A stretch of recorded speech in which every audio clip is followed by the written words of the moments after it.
یہ ایک بھائی نے سوال پوچھا ہے کہ بیوی کے غیر موجودگی میں اس کو طلاق دے سکتے ہیں یا نہیں۔ دیکھیں،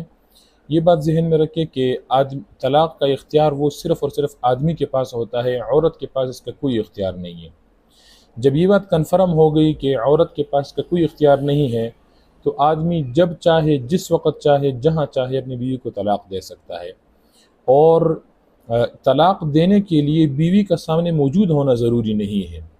کہ بیوی خواہ موجود ہو، اس کو سامنے بند نہ کہے کہ آپ کو ایک طلاق یا دو یا تین اس طرح الفاظ استعمال کرے، بلکہ بیوی اگر موجود ہو یا پھر موجود نہ ہو، اس نے کسی اور کے سامنے، بیوی موجود ہی نہیں ہے، کسی اور کے سامنے ویسے کہہ دیا کہ میری بیوی کو میری طرف سے 3 طلاق ہے، یا میری بیوی کو میری طرف سے 2 طلاق ہے، یا 1 طلاق ہے، تو طلاق واقع ہو جائے گی۔ اور اگر 3 طلاقیں دے دی ہے تو پکی پکی طلاق مغلظہ کے اس پر حرام ہو جائے گی۔ پھر جب تک یہ عورت کسی اور سے نکاح کر کے وہ اس سے طلاق نہ لینے کا مطلب یہ ہے کہ وہ اس کو طلاق دے دے اور پھر واپس اس شوہر سے نکاح کرے، تب نکاح ہوگا، ورنہ تو اگر 3 طلاق ایک بار دے دی تو اس کے بعد جا کر کے پھر بغیر کسی اور کے ساتھ نکاح کیے